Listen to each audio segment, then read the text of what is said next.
Looking for a spot to stay in the Whitsundays that's out of the wind in anything but a southerly? Well, we've got just the spot for you. We're going to show you the anchorage of Nara.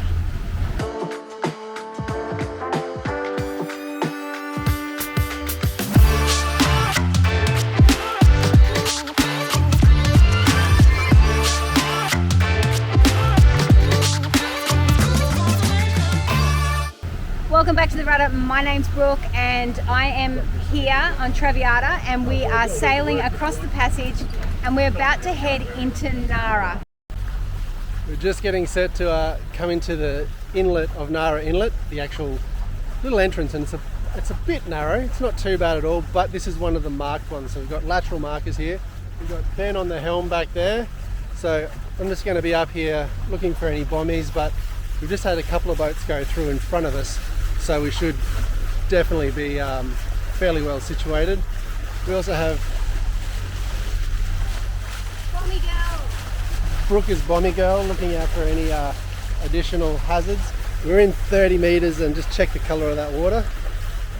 So hopefully you might be able to see port side marker just coming through. It's going to get come shallow quickly. So Ben's going to aim for going straight up the guts, and really it's just this entrance that's a bit tight, and then it opens up to the side and then you can go all the way to the top of the inlet in there. So the inlet's just up there, that's south back there, so any southerly will come in here, but for northerlies, any type of northerly, easterly, westerly, all those directions, this is a perfect inlet. And they even say for some of the southerlies it'll work fine. Oh, there's the starboard marker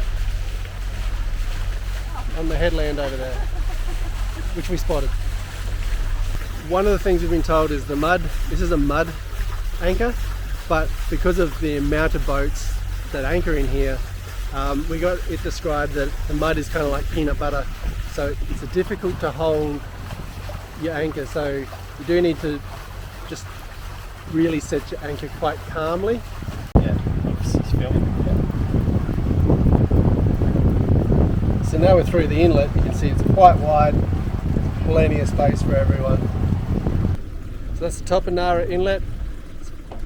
Don't know if there's enough room for us, so we're just doing a spin around and we're going to anchor in between these two guys back over here.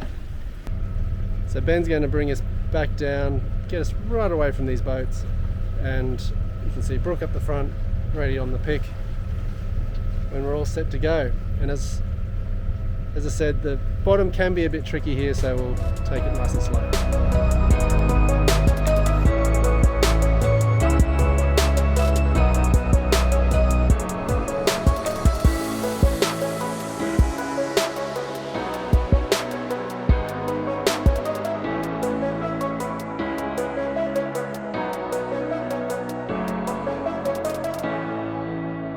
So we are coming to you from the beautiful Nara Inlet and we are at anchor, as you can see, and we want to talk to you a little bit about how much water we're in, what we did with the anchor, and what the weather is that we're expecting. So we're in 6 meters of water right now and we're just on mid-tide with the tide coming up.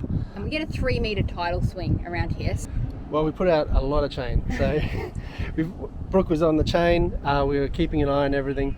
We've got some shore just back behind us, which we'll watch empty, well that'll empty out later tonight as the tide comes up, but we've got plenty of room. There's a few boats just getting in here, and you might have heard the radio just a second ago. So every day we have to call in on the radio just to say where we are and what we're intending to do, which is intending to stay at Nara Inlet overnight. So hang on a sec, we didn't tell them. So we did 9 times 5, which is 45. So we've got about 45 meters of chain out now. Our lovely Frank, the guy that actually gave us the briefing, taught us how to put anchor in with your cats, and because we're obviously, those of us who follow our channel, we're used to putting anchor in for our motorboat, and so it's slightly different for the cat. So pop the anchor in and you swing to the side, and then you wait. We put 10 meters in, and then you're going to swing to sort of a 90-degree angle, and then you wait till it lines up again, and then we dropped another 15, and then we did it like that process. Yeah, so rather than using the motors to drive the anchor in, which we would on Antoinette. Yep. You just let the wind and the weather do it. Caused a little bit of a trick for us today as we were wind against tide and we spun around on the spot, but it was all good. We came good in the end, and now we're just going to enjoy the afternoon, and we shouldn't be moving. We've made our marks on the shore for keeping an eye on everything, and it's time for some afternoon fun. Yep. We've just woken up from a peaceful night at anchor here at Nara Inlet, and what can I say? Perfect spot in northerly winds. It's actually about 10 or 12 knots at the moment, and it's just light and refreshing. So if you've got any questions about this beautiful spot, leave them in the comments box below. Please don't swim here. We saw a couple of people at dusk swimming, and it's a big no-no. Yeah, and as I mentioned, we were sitting having sundowners and we saw some sharks frolicking. So despite the turquoise waters, don't do it. Any questions, leave them in the comments box below, and we'll see you at our next anchorage.